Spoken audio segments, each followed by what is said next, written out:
Yeah, far from professional here. Yeah, what's going on? Waffletop podcast. Paolo, Donny, we let the guests introduce themselves though. Oh, I've got to do my own introduction. Yeah, you got to do your own introduction. Okay, my name's Claira. I am an astronaut and neuroscientist. Wow. Wow, okay, say no more. No, I'm a BBC radio presenter and content creator and self-love and confidence coach. Lovely. Yeah, back again. Haven't been back for a while. But we don't notify people now when we're putting stuff. Like, we notify people when we're putting stuff out. But you know, like before, I used to worry like, oh, we haven't put something up for like 2 weeks. 9 times out of 10, we normally do stuff sort of every week. Sometimes it's on the odd occasion fortnight because of just how busy. Keep them waiting. Yeah, that's it, isn't it? Keep them in suspense. But thank you for obviously coming down as well, because I'll be honest with you, when we sent the message, I wasn't expecting a response for about at least, months. It could have been months, or like Tricky done 1 year. Okay, wow, a year. Yeah. No, Tricky's fault. Tricky forgot. So we messaged him last year in March. Yeah. And then on the day we was meant to do it, he rang me and he said, I've got a meeting. Right. Can you move it to like 1 o'clock and I can come? And we couldn't, because obviously we've got the studio time. And it just never happened for a year afterwards. But I know he went through some stuff even in that year. Then finally, even when we got him on the second time, he literally rang us on the day and he's like, I'm driving there now.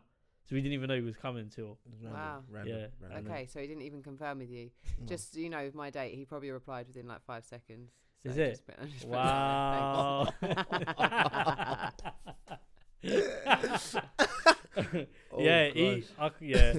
mean, we can talk about that, I suppose, but he thought that date went well, that you done with him. So I mean, it was all right. Yeah, it was all right. He's a nice guy. Yeah, he's got good banter. What? Probably a bit too much talking about masturbation for me, but I did bring it up. Oh, you brought it up? Yeah, but I'd heard him talk about it in a podcast, and I was like, he can't actually be serious about this. So and he was just like, yeah. And I'm like, I don't think that's a good habit to have. No. 2 times a day masturbation. I think there's better things to do with your time. I'm going to be honest. But that's just me. Okay, cool. Yeah, I suppose so. But I hear what you're saying. I mean, if you're not busy, like he obviously isn't busy, isn't he? He's got time twice a day. Tricky, you need to get busier. That's what we're saying. Wow. Get another job, bro. Oh my God.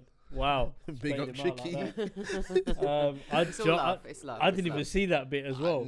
I was watching in and outs of it, and then I didn't even see that bit. You didn't even see me ask him that question. I'm going back. It's a real good first date question, that one. I ask it now on all first dates.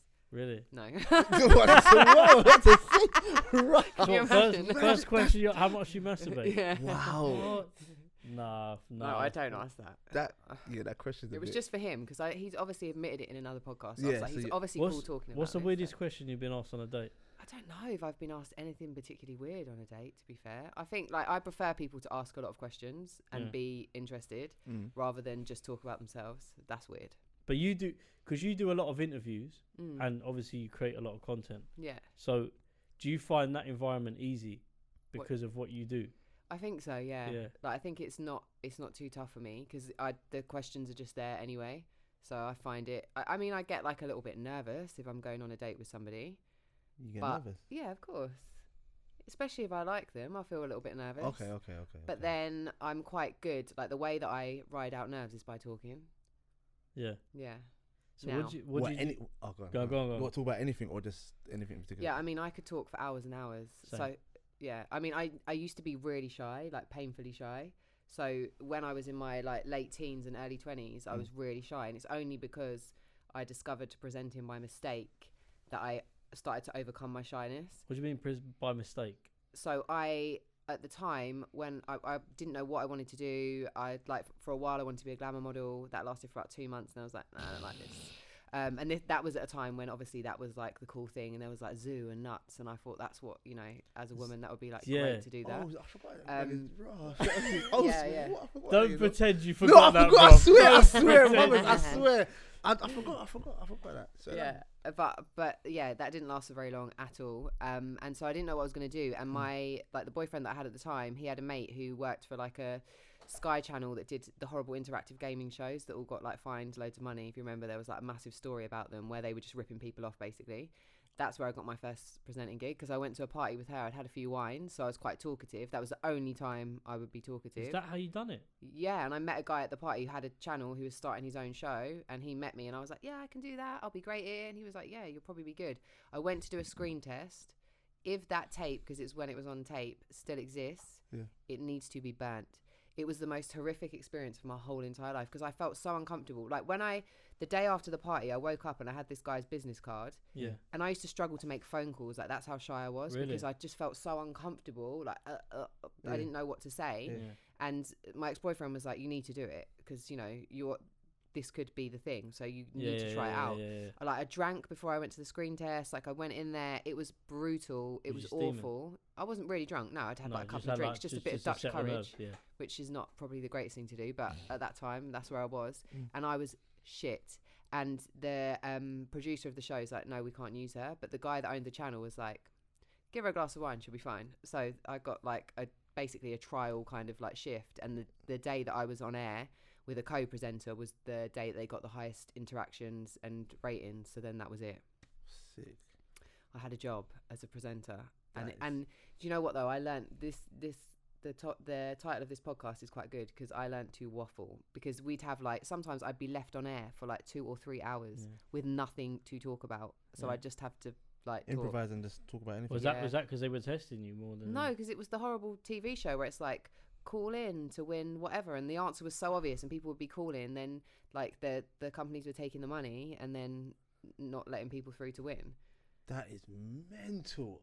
Oh my god. Yeah. So I didn't stay there for long. Then I got a job for Sky. Yeah. Oh wow. Working for their gaming channel, which was legit. Okay. Yeah, so cool, yeah. Cool. Wow. So you're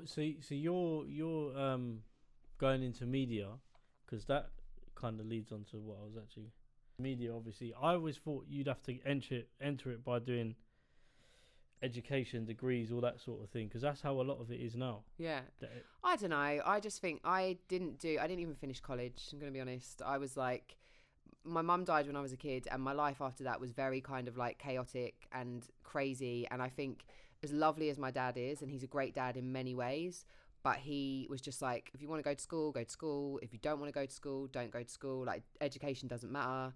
And I think it's because my mum was a teacher, but I think once she died, he felt like life doesn't always go to plan, and do whatever you want. Mm-hmm. But when you're a kid, you kind of need like boundaries, and you need someone who actually encourages you and asks 100%. You what do you want to do. So I didn't really have any direction, so I was just kind of floating around.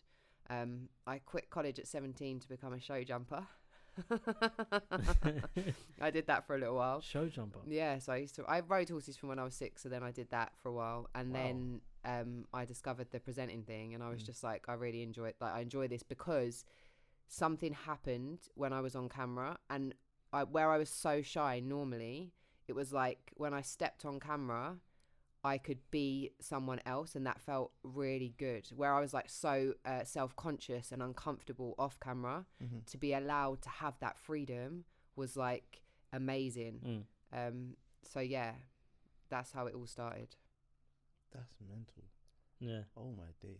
But even like people, because I started working for Grime Daily.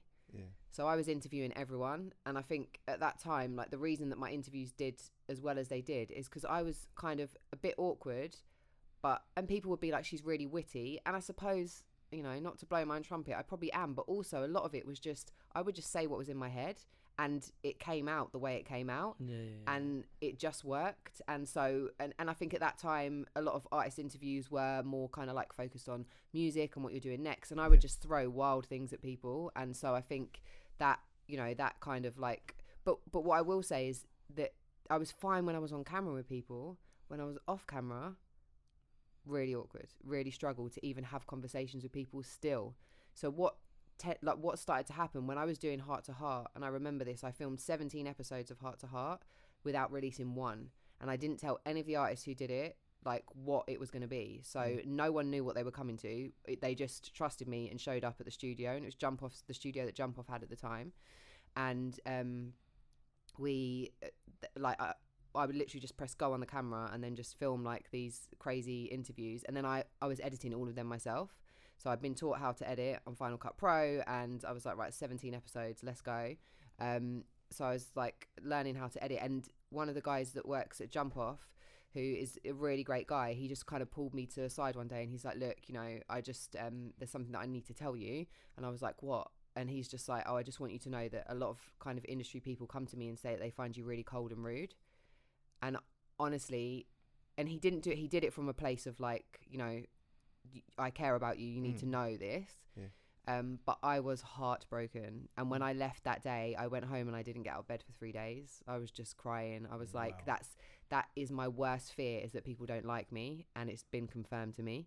Is that still the case now? No, I mean, I think at that point, so my sister also died, and my sister died when I was 28. So around that time, I'd lost my sister, like I think just before that had happened. And when she died was when I kind of made a pact with myself that I was going to change my life. And How old was you when you lost your mum? 9. Fucking hell. Yeah. And my sister got breast cancer when I was 22, and then she died when I was 28. So yeah. Oh my god. I think I did read that the other day. Read something on that, and so that was a big turning point for me. And I was like, right, how am I going to do this? How am I going to learn to get confident and to get comfortable? Because, you know, like as I said, I'm a personal development and self-love coach, confidence and self-love coach. I don't know what I am anymore. But what I learned about subconscious beliefs and programs and how powerful they are. So I had this real belief that no one likes me. And it wasn't, when we have a belief, it becomes our truth. So it's not like I'm conscious, it's a belief. I just think that I honestly go into the world, like looking at the world as if no one likes me, right? And it wasn't until I realized that actually that's just a belief, it's not a truth. But what it meant is that that's what affected how I was acting towards people, because I'd already decided they didn't like me. So I'm like, I can't be nice to them because they don't like me. They're going to reject me. I'm just going to stand here. And they've seen me on camera being really like confident and cool. Then they meet me and I'm just standing there and they just think I'm stush and rude and cold. So it's easy to see how that happened. But then I feel like as well, part of that, obviously, I know you said like it affected you badly, but that was kind of leading on to something else that I had written down. And it was like, when you do what you do, obviously you will get recognised in places. You must get recognised from what you radio to obviously the platforms that you've worked on. So at the same time, where like I appreciate people may feel that way, do you not feel like, say you're having a bad day, for example, you're not always the person you are on camera. You can't be. Mate, I'm never the person I am on camera. But that's what I'm saying. You can't. No, but you can't be. You can't be. No, but you know what? It's not that. It's that I was closed. Whereas now, I think like if people know me as a friend, they'll know that there is a part of me that's like kind of the person that's on camera or on mic. But there's also like other sides to me, right? And there's some sides, and I remember someone saying this to me, because I'm like, look, when after my sister died and lots of different stuff happened, I had my boobs removed and reconstructed because I have the same gene mutation that my sister had. So I had like an 85% life chance of getting breast cancer. Jesus. So when I had that done, I was just like, I'm not going to be ashamed anymore. Like there's loads of times in my life like that I've been ashamed as a woman about, you know, like the amount of people I've slept with, or like my age, or like all of these things that induce so much shame. And I was just like, I don't want to live like that anymore, because it's crippling, like when you feel like shame like that. So I think, I just wanted to always try and be myself. But someone always said to me, just make sure you hold a little bit back. And I feel like, that obviously that happens. There's part of you that's kind of different. But if people come and speak to me, as long as they're friendly, I'm always friendly, because I find it makes me happy. I get what you're saying. But the fact we're having this conversation, I was sat here with you guys for like 45 minutes before we started the podcast. Did you think that I was being cold and rude? No, I mean, you're just comfortable. To me, you've shown love regardless. Like, I just thought you was comfortable. I did tell you off for making me cold though. No, but that's a little bit. What? Let's not get into that. Anyway, so all the interviews you've done, which is the easiest interview you've done with anyone, or the hardest? I don't know if there is an easiest interview that I've done. I mean, weirdest, like the weirdest, awkwardest. Can you say? I can say there's a heart to heart with DVS was the weirdest and awkwardest. DVS, which as we know now, he's in jail. He's serving a long sentence, for I don't want to say exactly what it is because I don't know exactly what it is. I mean, I know what it is for, but I don't know what the exact terminology is, so I don't want to get it wrong. No. But when we did the heart to heart, it was very awkward and weird. Why? Just because I feel like was he awkward with you? Yeah, and do you know what it is? I think like it was just because it was outside of his comfort zone and he wasn't in control of it, and so I think that made him feel really awkward, which it did for a lot of people. I mean, I was asking a lot of people. They showed up, they didn't know what was going to happen. We were sitting cross-legged, like sometimes I had to have my legs like over, because to get close enough to put your hand on someone's heart as well, there was like incense, there was this like yoga music playing in the background, and they didn't know what I was going to ask them either. And then I'm like putting their hand on my chest, and so like I knew that it would make people feel like uncomfortable, and that was the whole point. It's like not in a horrible way, but just because I thought that would be funny. And the reason that I started doing heart to heart is because when I was doing stuff for Grime Daily, regardless of what I wore, regardless of what I said, the comment section was just full of comments on my body. How did you deal with that? What, the comment section? Yeah, because no, that is a whole like. So yeah, the comment section is a very good point, because you say like it was about your body. Yeah. But like for you, like I say this all the time, yeah. Like, you know, you see like all these meme pages, like for example, and like news will get put up and it will comment on it, and some of the comments are nuts. But I mean, like with you, because you've got a following, even like a photo. Say you put a photo up of, I know you put a lot of photos up of your, stories up of your, I don't know if it's your niece or nephew. My niece. Yeah, your niece. So like, say example, you put a picture up with you and your niece. Yeah. Unfortunately, the world that we live in, there's always going to be negative comments, even at a photo of you holding your niece. And it's like, how do you deal with that? Because if you put a personal photo up to yourself, as someone in the comments, you know, like, and we can swear on this, like, but probably say worse things, but like, I don't know, just writes cunt. Like, do you know what I mean? It's like, you're like, what the fuck? I've put a photo up of me, and like, this is my whole family. Like, what you doing? Do you know what? I think that in the day, back when I was doing stuff, it used to really bother me. I'll be honest. But the thing with when I was doing the like Grime Daily stuff, all of the comments would be about my body, and I was just like, and we live in a world where women are sexually objectified. Like, that's just a fact of life. We can't deny that. And I just thought, I'm just going to objectify myself then. I'm going to use this thing that people are so obsessed with and make something with it. Like, why not? What is a boob actually? Oh, it's skin, it's fat, and it's milk ducts. Like, it's part of a human body. The fact that we attach so much meaning to it comes from programming. And the reason that we know that is because we can go to other places in the world where women are topless all the time and men aren't walking around like, oh my God, like, because they don't have that, they have a different conditioning, right?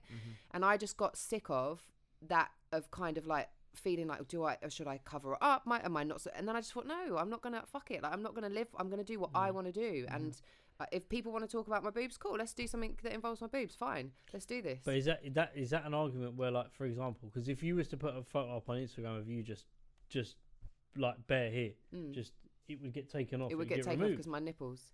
Although I might be able to argue it because I've had a mastectomy, and apparently if you have mastectomy scars, you're allowed to show your boobs.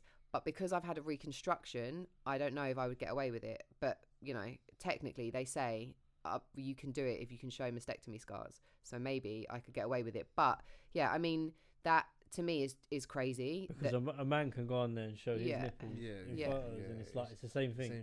Yeah. Well, it's not, though. And this is the problem, is like, so I commented recently, I commented under a Dapper Laughs post, and I learned what it's like to be abused online, like properly abused online. So he'd posted like this clip of a girl, and she was standing, you know, like how on the Jubilee line you've got like the glass screens and then the tube on the other side, right? So she was standing at the glass screens. There was two lads sitting in the tube, and she like flashed her boobs at them as the tube left. And then he posted saying, you know, he used the video, clipped the front bit, and then at the end of it he was like, God, you know, like the double standards are crazy. Like, imagine if I was standing there and I got my knob out. And it's just like, it's not the same. Like, that's just not the same. No, that's different. That's different. That's definitely different because you're not saying, like, to be bluntly, you're going to get your vagina out on the train. Exactly. So that's what I said. That would be the comparison, right? Would be for me to get my fanny out and be like, way. And also I think that, you know, when we do have to also look at the fact that, you know, if we look at kind of violence committed against women, and especially like sexual abuse against women, which so many people have experienced, it is perpetrated like predominantly by men, and violence against men is by men, and sexual violence against men is by men. Do you know what though? You don't realise, I swear to you don't, unless you've got like a sister, or like for me, my girlfriend, I've been with her for 4 years, and every time she'll go out to like Central or all that, I can't lie to you, like I'm sitting there thinking, the first thing I ask her is how she's going to get home. I'm not saying she can't make her own way home, but like you worry straight away, like you're going to be on a train drunk with this sitting there, with a laptop, like because she works in Central London. And I was just thinking, that's the thing I worried about. And it's like, if my mum went on the train, I'd worry about the same thing. You know, you think the worst before it's even happened. You shouldn't. But as a woman, that's how we live our lives. So it's not every time we leave the house or every time we have to go somewhere and it's dark. That's how you live your life. Like you have to, or every time you're walking down the road and there's a man walking behind you, you know, and every time you get off the train, you've got your headphones on, you have to take one headphone out to make sure you can hear, or you have your keys behind your between your fingers. You have to be vigilant all the time. And I feel like I started speaking to my friends like openly about kind of like sexual abuse, harassment, rape, and I could only find one of my friends that hasn't experienced something. So out of all of us, that's one person. I saw someone on the other day, and I knew this guy from when I was younger. But he obviously grew up. I still get him on like Facebook. I don't use it, but you know that grandpa platform. Yeah. But I was on it the other day because one of my family members. That's what you use it for now, isn't it? It's family. What, Facebook? Yeah, family. That's it. When like my auntie might Facebook call me, I'm like, "What are you doing?" Like, just ring me properly. You have minutes. But anyway, so I'm looking on it, and one guy that I know from young, he said he got married last year during COVID, and I didn't realise this year, but he shared a post. And his wife had just won a court case because she was abused when she was younger. The guy that abused her only just got sentenced now, and I believe she's late 20s. So she only got, the case only went to court a couple of months ago.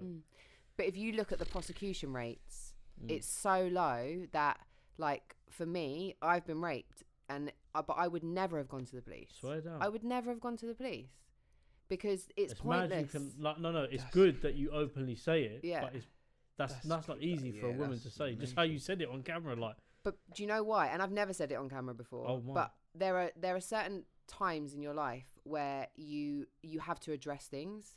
So even though it happened to me a long time ago, still affects you now. time ago, it's not that. I just, at the time, I was just like, okay, I'm safe, it's done, like, cool, let's keep it moving. And just to like give you a bit of context, it was date rape and it was by someone that I knew. So that's the context. And I felt bad. Like, I felt like it's my fault because I put myself in that situation. But how you put some, you know, but because look, as a woman, you're wearing the wrong thing. You're in the wrong place. You wear this is the messaging. I'm not disagreeing, but I hear that. I know what you're saying. That's the messaging that you're getting all the time. The emphasis is on you as a woman to not get raped, not on men to not rape you. Like, that's crazy. That's nuts. That's absolutely crazy. You shouldn't be wearing this, and like you say, like, it's different context, but where a man can wear whatever he wants when he goes out, he doesn't have to worry of being, you know, I'm not saying that men don't, but I mean, like, as in majority of it is women. So like, you're not wrong. But it's mad though, because I feel like when it comes to like women dressing up in a certain way, people complain about it. So it's like, but it's their if you're showing breasts and your legs and all that, whatever, it's like, I don't know, they feel, some people will comment and say, that's too much, he's wearing like less clothes, it's too much, that's why this happened. But you can't say that. Why should that make any, like, really, why should it make any difference? Are people animals and they cannot control themselves? Like, you can wear what you want, but we also, you also have to look at, because you know, sexism is a huge issue, and it runs so incredibly deep. It's a systemic issue, and you know, when it comes to stuff like that, you have to look at, like, even as women, our conditioning from a young age is that our most valuable asset is our appearance. Like, we're taught that. That's why I believe that. I was bulimic. I had a boob job at 20. Like, I wanted to do glamour modeling. I thought that was the most important thing about me. Like, that was it. And that's how I was going to secure love. When you look at the messaging that women get from a young age, and then the messaging that boys get from a young age, it's really toxic. Like, it's super toxic. And until we as individuals, like choose to kind of actually look at ourselves and start asking questions and get really introspective about what we believe, because it is only programming. It's not who I am. It's not a reality. Yeah. It's just your programming. So you can change it, but also it's about other people holding people accountable. Like, you know, people will say sexist jokes, or they'll say, and if you just kind of laugh it off, for you, it might be like, oh yeah, because it's funny. But for the person saying it, in their head, it could have more meaning than that. And by you laughing, they're like, shit, yeah, it's okay for me to have these beliefs. So I feel like it's about all of us holding people accountable. I know of somebody like close to me, who went through an experience, not necessarily rape, but they were mugged by two men.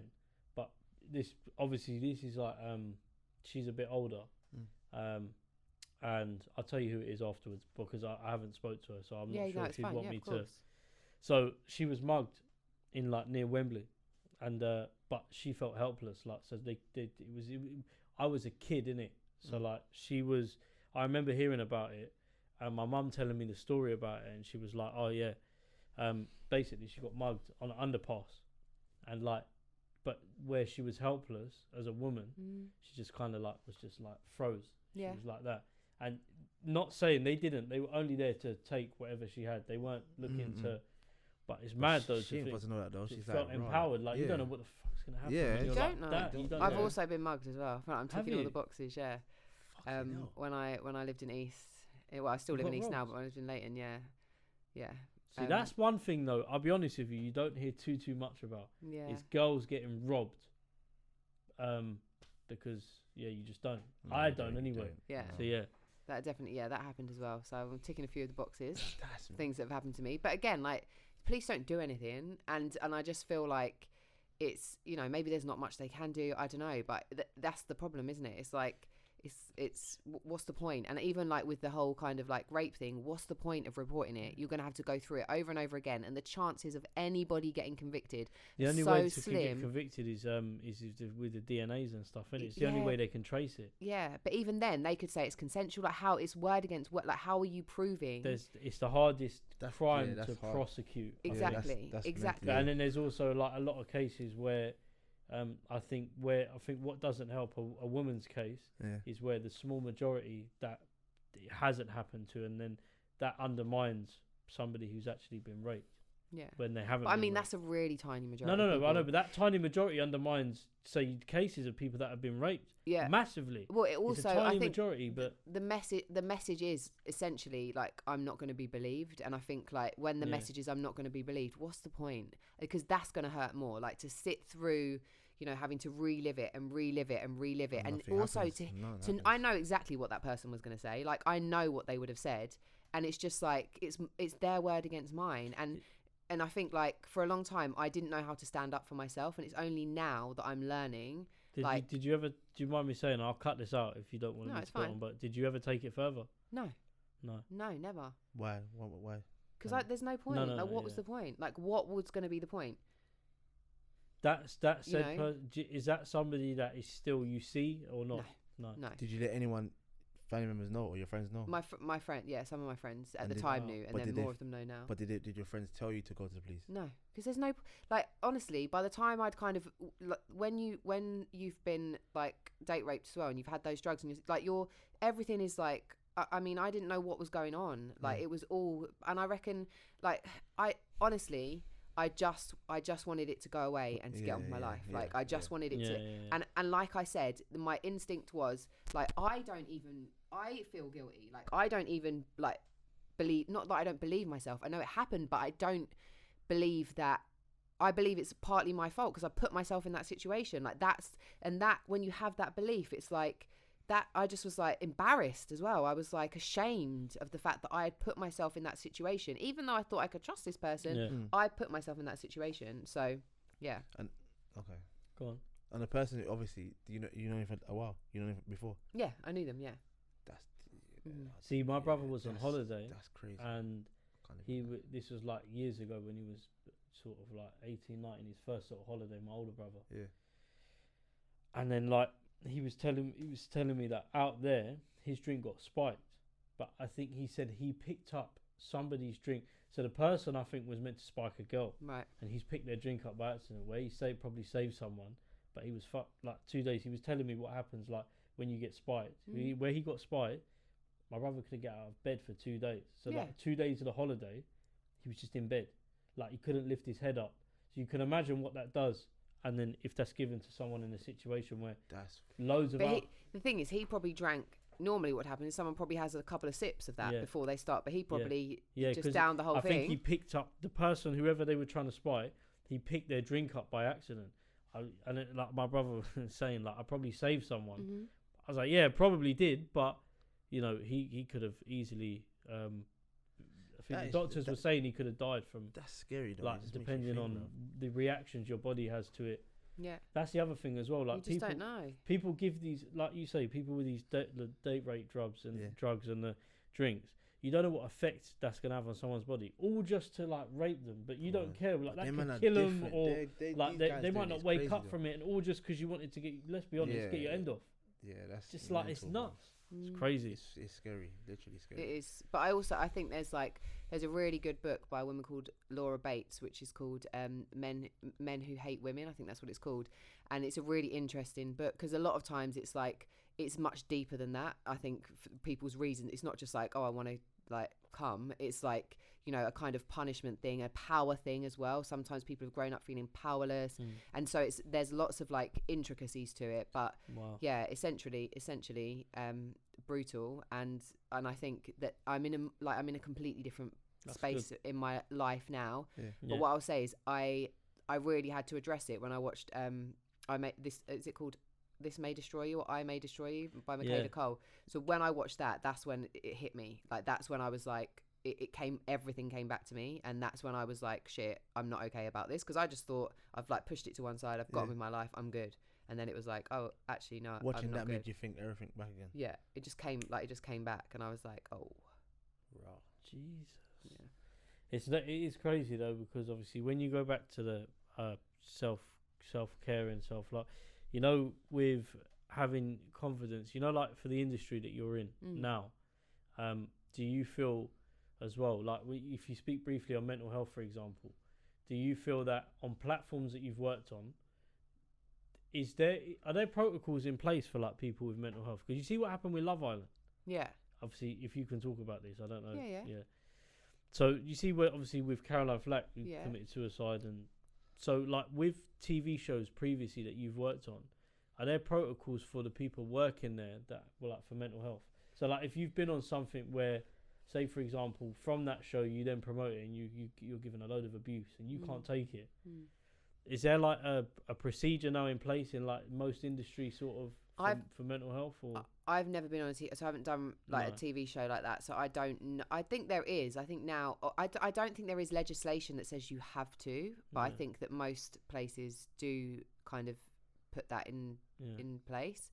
But I think that I don't know if when it comes to mental health and it comes to kind of abuse online, it's just so overwhelming that I don't know if just therapy is like the thing that's going to help. I do think it comes down to like people shouldn't be able to do it. Like it's not. Yeah, go on. There needs to be more in place, I guess, so that people can't do it. We say it time and time again. We said about there's really one thing Instagram could do tomorrow. Yeah, it's just literally there was so you know that platform Steve-O invested in. Oh, is it not View? Is it called View? View something. View Pay or View something. And it's like Instagram, but what happened was he invested money into it. Anyway, the app went to work. It went live because we went on it to use for the podcast.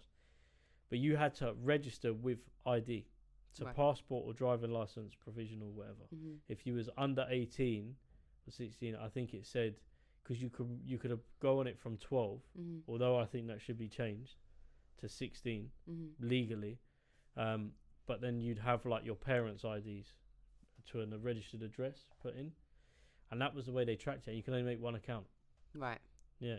Okay, so that would be cool. Do you know what though? I think it's a tricky one, isn't it? Because tricky. No, it's a tricky one because there's also, I guess, then it's like, you know, this idea that you can be tracked as well if you were, I don't know, if you were doing something that you deemed was correct, but was maybe but maybe you're doing something that's just not I don't know, like you're talking about something that you think is really important, but it's not necessarily the narrative that app wants to push, then they can block you. Like that's, I mean, I think that, but they can do that anyway. They're doing that anyway. So I suppose it doesn't really make that much difference. But. I feel like as well though, with that, like people want, like for example, where you see like a lot of the racial abuse online or any sorts of abuse that people get, people want to find them profiles. So they'll be like Instagram, you need to search, find this, find that.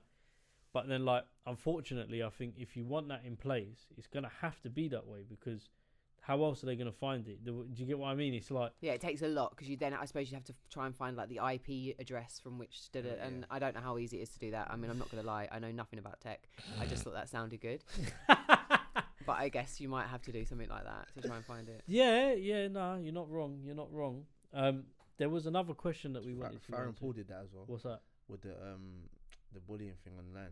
Farron Paul's account's getting taken off Instagram. You know, yeah, I follow him. Because we know we're friends with his brother. Right. It's dumb. Feral. I don't understand why they do that. Yeah, he does, like, he's got a big homeless charity for London. He does homeless food runs. Sick. His brother, yeah. So he's literally getting a lot of BBC have interviewed him. Amazing. A couple of other people he's called out MPs.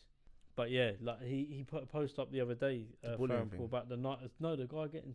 No, there's that one, but he did a recent one. The boy got bullied by these kids in it, and they took it down. I was like, as uncomfortable as his posts to some people may think, I think it's important they're there. Of course, people need to understand what the repercussions of what that does. Do you get what I mean? Yeah, but the other thing you've got as well with Instagram. So my friend, I think she posted on her story what someone had DM'd her or something like that, which was like, you know, rotten, like sexually graphic or whatever. And because she posted it to her story, she got shadow banned. But she wasn't the one that he said it to her. And she was just posting that. But she got shadow banned because of it, and this is the kind of lunacy. It's like, so when you're, it's not. I'm not posting this video because I did this thing. I'm posting it to highlight how bad this is, and then you're the one that gets. It's dumb. That's crazy. Dumb. It's just with Paul as well. It's just like like I said, he posted boys bullying this kid, and I think the parent must have responded and said, "Oh, can you take the video down?" Or something like that. I'm like, bro, like, no. Why would I take it down if you're not? Yeah, but was it the parent of the kid being bullied? No, I think it was the other kid. The other one, I can't remember. It's a difficult one, because when you're posting kids up on Instagram, there's legal technicalities to it. I hear that. But legally, cool. But if my kid's getting beaten up, bro, Donovan, what I'm saying to you is if you're under 16 years old, there's rules in media and everything for posting kids' faces online. Unless you're in like the public eye already, because there was that thing with David Beckham, wasn't it? About him kissing his daughter on the lips just as a friend, and people turned it into something not like. Yeah, but that all that when people do stuff like that, it's their perception which says the problem is in their mind. That's what I said. No, exactly, I know, but that's what I said. But because like newspapers shared it, but they're able to share it because his daughter's been in the public eye. No, it's not. It's because he put the picture up. So I think it's like I think in that sense, it's like if he's put it up publicly, then they can then. But obviously, because I work with that, because he's the guardian of his child. Yeah. So by putting it up, he's given his permission because it's public. Because I work with kids, coaching kids. You have what? I have to get consent if I do like an analysis for them, like a session we do. Yeah. I have to get consent from their parents to film them playing, and anyone like, do you see what I'm saying? Because they're under 16. So it's the same thing with Instagram. As much as I hear, like, in that sense, that's where he could probably. Yeah, that can get. But I don't know. But the kid might have been 16, but I'm not too sure. To be fair, I can't lie to you. It's difficult, isn't it? Who knows, isn't it? But I just feel like it's just like you say, Instagram's so broken. You start reporting people for stuff. Your friend posted a video. Just a random DM of like just a graphical penis. I don't think it was the penis. It wasn't a penis. It was what he'd said. It's something that someone said. Right, okay. I believe that's what it was. And then, like, she posted it and put a comment on it. What? And she didn't know him. No. Do you know how many weird messages people send on Instagram? Like the DM section is a mess. That's why I came off of Snapchat, because all I was getting was dick pics and wanking videos, and I just thought this isn't for me. Oh, brother, what? These men need Jesus, you know. I swear down. What I don't get. Yeah, but that with all due respect, and I say this in the most respectful way. That what we was talking about earlier on, where you were saying some men have a condition. Yeah.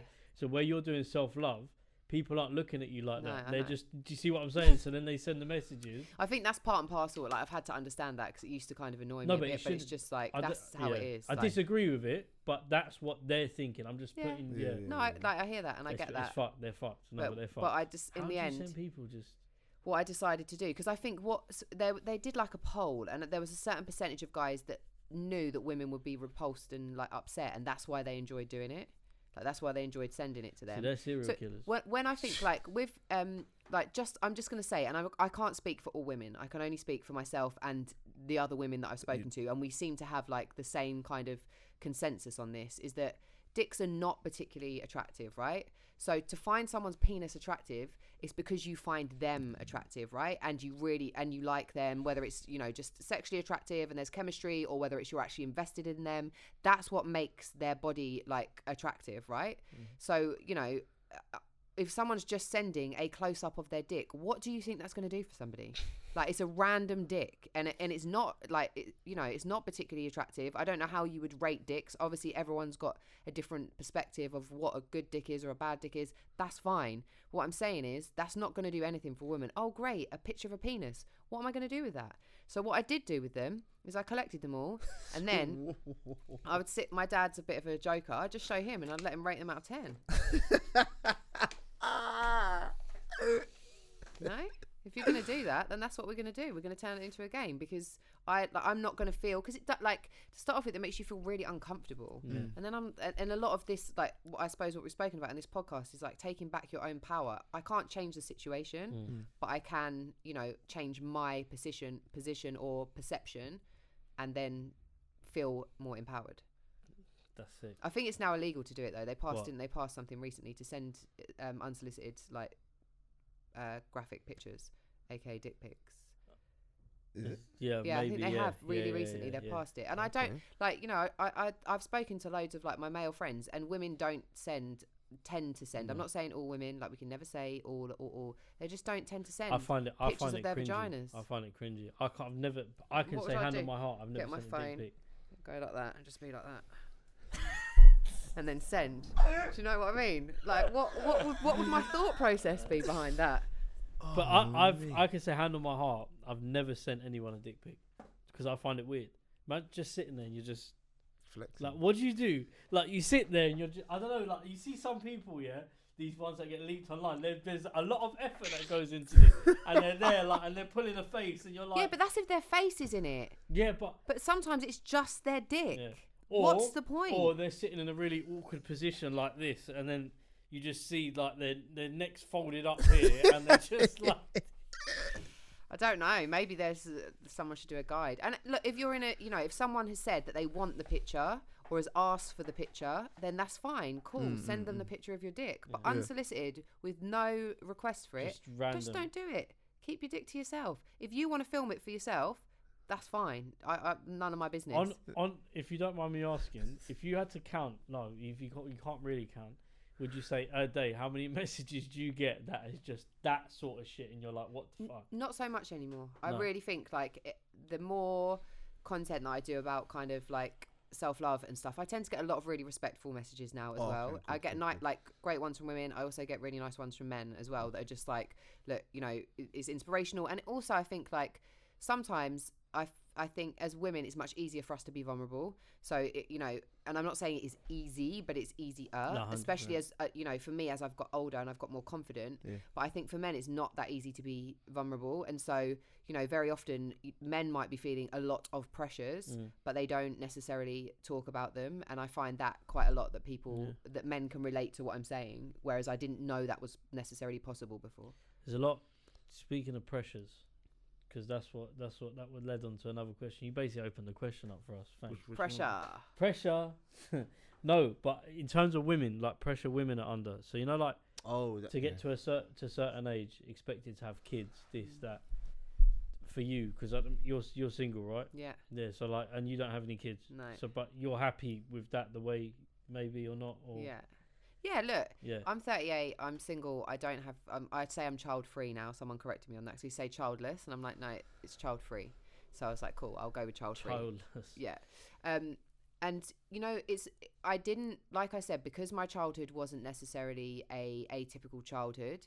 I didn't have that kind of like, I'm going to get to a certain age, I want to be married. I was just trying to survive. And I know it sounds weird because I think people will look on my life and be like, okay, well, she looks like she, came from an okay family and like whatever. But it was really difficult. Like, it was a hard time, and I just was trying to not want to be here anymore, because I think there was a lot of my life where I was like, I just don't want to exist. Like, none of this makes sense. Really? Shit. Yeah, it was really hard. Like, it was not a nice space to be in. How long ago would you say that was quick? That's like in my childhood. Like, that's when. So you see, even if you talk back then, that was when like no one would even like the conversations people have now. Yeah, about it never you would wouldn't have have them. happened. So. Yeah, it's No. true. That's true. So no one spoke about grief. Like, no one spoke about any of that. So I think that, that like hugely impacted me, and my whole kind of like life was just really crazy and chaotic. So I didn't think about what my future plan is. Like when I was telling you about career, I didn't ever really ask myself, what do you want to do? Because I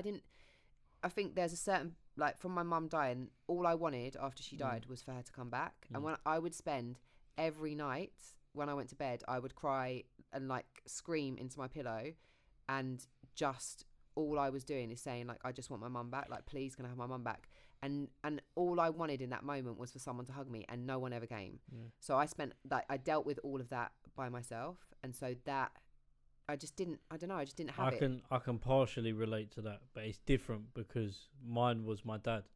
But obviously, like, it's losing a parent, Yeah. in it, regardless. But my dad didn't live with me, which is probably one of the reasons why, like, it was at first not as difficult as probably you had it. And I probably, as the years went on, that's when it started to eat on my brain, literally like a disease. It does. It consumes you with anger, rage. You can go, just nuts. And, I'm not proud to say it, but I took a lot of that out on my family growing up, seriously. And it was like, I was a little cunt to my family when I was younger.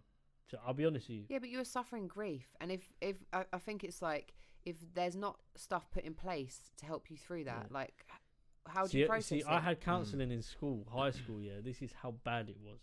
I've gone in there, sat down, and they're like, so like, what's the problem, kind of thing, because they don't know. They bring these people in. They used to bring these people in, like, from council, like youth workers, essentially. And they wouldn't know, they wouldn't be told anything till they got there. So they'd turn up and be like, I would find out what the problem is, blah, blah, blah. And then literally it was like the most pointless conversation I had for half an hour. Then for weeks on end, this guy would just not follow me, but just like, he'd come outside a couple of my classes and just say, are you all right? And then walk off. And it's a bit like, yeah, but that's probably not the greatest. Weird, like, that's not the greatest not experience of counselling, is it? Really? That's mental, bro. No. But also, I think. But I've had good ones though as well. How old were you when your dad died? 10, 11. Yeah, so you're like 10, 11. You're at that age of kind of turning into a teenager, and also you're like, for you, you're a boy, and whether, even if you've got the best parents in the world, there's still loads of outside influences that tell you, as a boy, turn into a man, don't cry, don't be upset, don't show emotion. And so like and also, unless someone's there to coach you through grief, very often when someone close to us dies, we look at a mirror what the behavior is of the other people around us. And like, for me, I didn't want to upset my dad, so I was like, right, okay, I'm not going to do anything. I can't be upset around him because I don't want to upset him. And then you hold all of that in, and then it has to find ways to kind of come out until you get older, I guess, and make a choice that you want to do therapy, and then it can actually, you can deal with it. But yeah, to answer your question, which I never got to, I think with the not having kids at my age and being single, this is life. Like, this is the reality of my life, and it's not. I feel like a lot of my 20s was wiped out by my sister being ill and kind of being with her, and I was not emotionally stable. I was not in a good place to have a relationship. And then I've spent a lot of time like working on myself and getting myself into a place where I am in a really good space. So now I'm probably in the best place in my life to actually go into a relationship like that. But we have to understand that those kind of pressures that we put on ourselves, again, they're just a program. They're just rules that somebody decided at some point to make up. And yeah, women have a biological clock, but if I don't have kids, like for me, if I don't have kids, I don't have kids. If I do, amazing. But I feel like it's not in my hands anymore. You know, because you're that's it. busy, because you're always busy. Not always busy, but because you're doing so much. Could you make time for love though? Would you make? Yeah, would you try I to make mean, time for love? I'm still dating people now. It's not like I'm not dating people. I just haven't met the right Right, but- person. And I think that, you know, it's not easy necessarily to meet the right person. I don't like to say, oh, it's really hard, because I feel like words are powerful. So I don't want to necessarily say that. But I think it's not that easy, because I know very well now, like, what my values are, what you know, what I'm looking for from a relationship. So I guess I'm happy on my own. So it means that unless it's going to be like adding something to my life, what's the point? Like, I don't want to get into a relationship just for the sake of getting into a relationship. I don't need to. Yeah. Because you're blessed what you're Don't doing need right now. to. Yeah. So I want the right relationship now. Cool. That's it. Cool. No, That's a true. very, very positive, like, sort of outlook to have on it as well. Yeah. Because true. for me, like, say years, like, now I've been in a relationship for 4 years. I was probably more miserable single. Like, I'm happy now, but everyone's different. Everyone's though. different. Everyone's Like, different. for me, I prefer it, like, being in a relationship and stuff.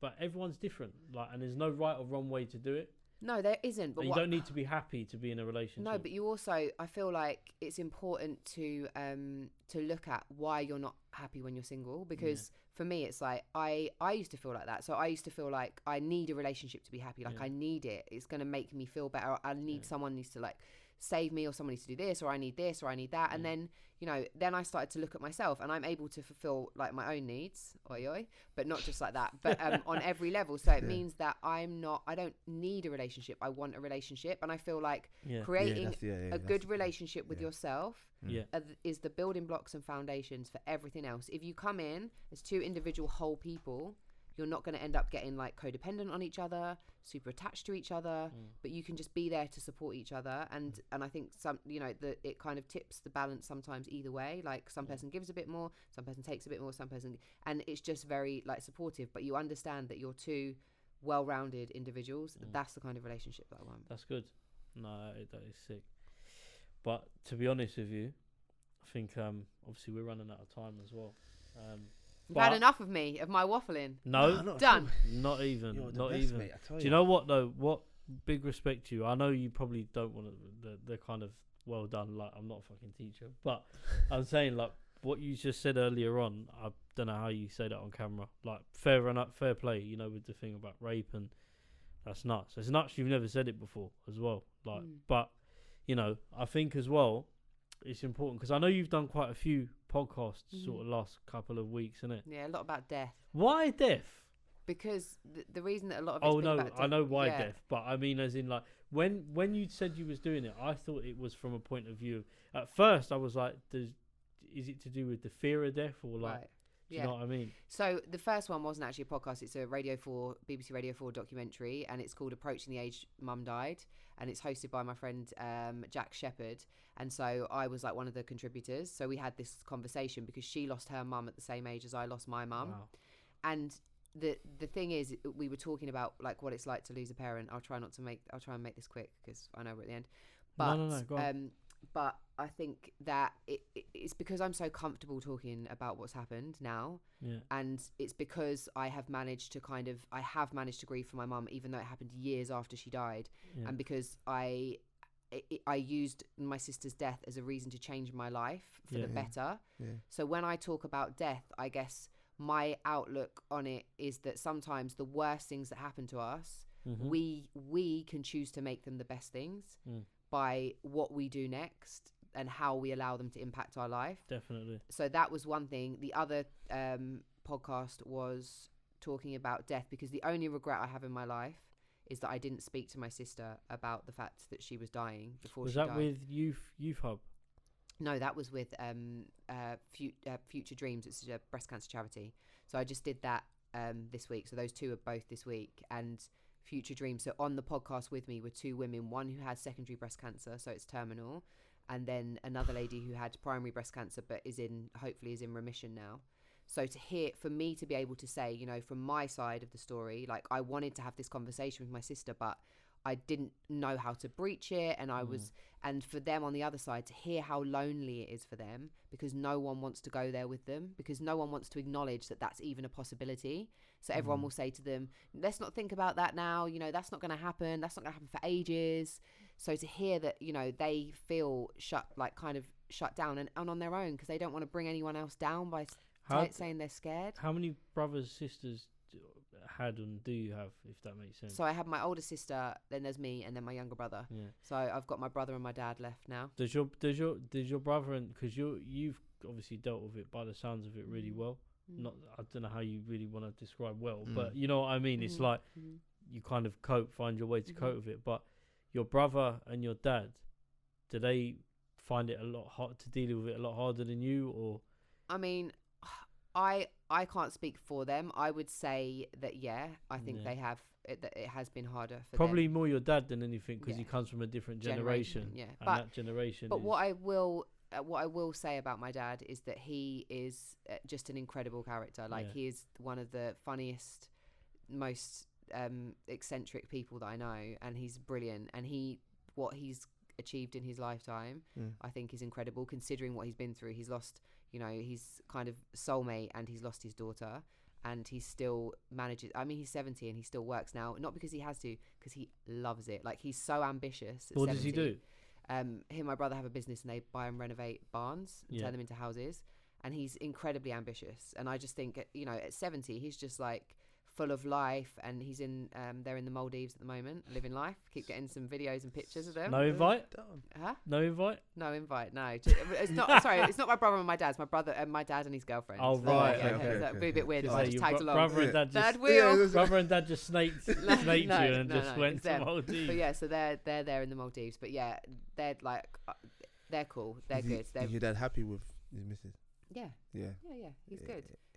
And I think, you know, I'm just proud of him because he could have given up a lot. How long has he been with her for?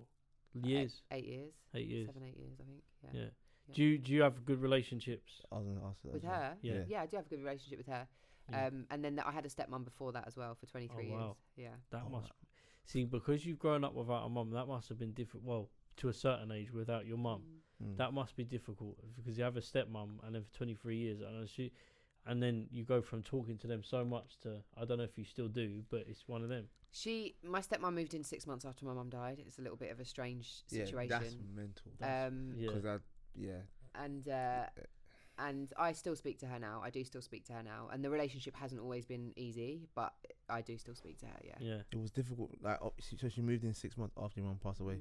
So how did that make you feel? 'Cause I know you must have been pissed. No, as a kid, my sister was pissed, but I was just like, I was quite a soft child as well. I just wanted everyone to be happy. Okay. Do you have like would you say you've got quite a now, is there like a bond there between you, or is it just a verbal like messaging and?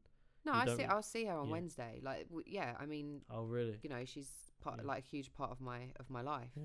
So for 23 years, she sees you like a daughter as well. Yeah. Okay, Cool. So and I mean, it's longer than that now. So what I was like 9, so it's almost like 30 years. That she's kind of, or 10. She's been in my life. So wow. You know, that's a long time, isn't it, to know somebody, to just kind of like never speak to them again. I think would be really strange. Yeah. That's cool. No, that is mental though.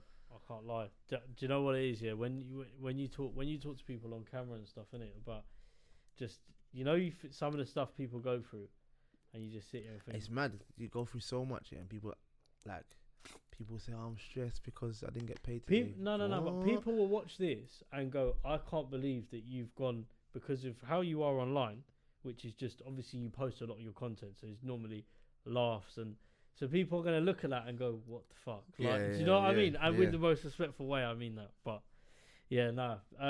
What was I going to say? Do you want to shout your socials out as well? We let the guests do that. Thanks. No worries. You can't be bothered to write them down. How can we make this as easy as possible for ourselves? I know. We'll just get them to introduce themselves. We'll get them to shout themselves out. Do your thing. I am mostly active on Instagram, and it's at Miss Claira Hermet, which I hate, but somehow, because I want it to just be Claira Hermet, but I managed to do that years ago, the Claira Hermet one, and then I can't ever get back into it, and they haven't ever taken it down, so I can't switch my name back to just Claira Hermet. I did speak to someone at Instagram about it, but then they gave me a blue tick, so now apparently if you change your name, you have to get re-verified. Anyway, I'm just leaving it. It's Miss Claira Hermet. It's staying like that. That's it. Done. Even when I'm an old lady, I'm still going to be Miss Claira Hermet. That's it. Done. So, and YouTube is Claira Hermet. Everything else is just Claira Hermet. YouTube, TikTok, I'm there. Claira Hermet. Dances on TikTok? I can't dance for shit. I can, like, if I'm in a club, like, I can hold, like, a rhythm. That's fine. And I can kind of, like... I can move and I can make up my own moves. If I try and copy somebody else, there's a blockage in my brain where I cannot get my body to do what I'm seeing someone else. I can't translate it. I can't do it. It's hilarious. My friend, London Hughes, shout out London Hughes, who's a incredible comedian and actress. Years ago, she took me to a dance class, and honestly, I think she couldn't. She's was fine and good, and I was just like, they're going right, I'm going left, they're going forwards, I'm going backwards, like I just can't, and it's so embarrassing. I'm just like, do you know what, I'm out. I'm not a dancer, so no TikTok dances. Sorry to disappoint. It's all right. We got TikTok purely for the podcast. If anyone's doing dances on there, it's Donovan. What? Not me. Donovan, you're all right at dancing, because remember what we done in Instagram Live. Hang on, no, we just picked this up. No, you need to hear this. We done during lockdown, they done the Instagram Live. Brother, there's a video of Donovan doing why are you embarrassed No, about I'm not. I'm looking at the record. The record's nice. Why don't you just own it? No, own it. Look, if you can do the robot, that's a good. My only dance move is the chuff What is puppet. it? Do you remember the song Timbaland? Do you remember the song by Timbaland? Which one? How did it go? About, You know what song it is as well. About, There's a song Timbaland does. Bounce. Okay, It's yeah. So he danced that on the Instagram Live in a competition. Did you win that? No. He's just dancing. He was Wait, having a the good guy time. that he was dancing against. He was sick, man. He was sick. He was a mad dancer. Actually, but I think he was in the papers though. Riz. He had What are you trying to say? He had lots of support. No. He done Media, what's it called? Fix. No, he done what's the balloons thing, the canister thing.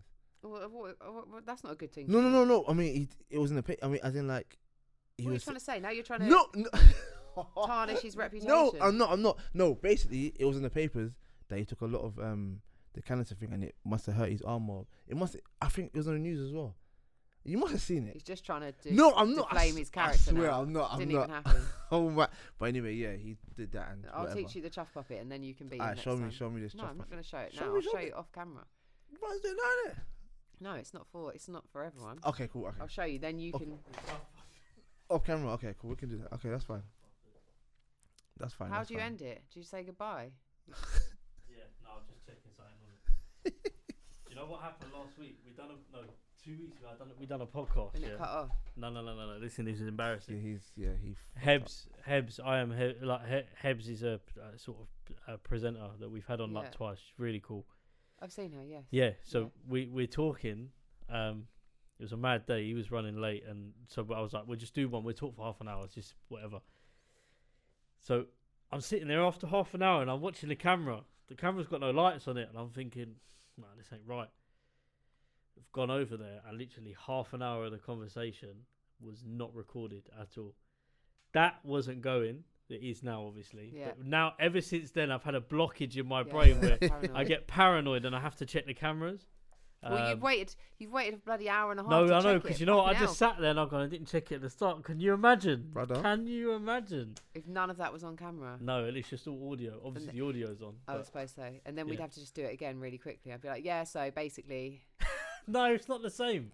Then it's just forced. It's like it's scripted. Yeah, it's Can't crap. do it. Then it's like But yeah, no.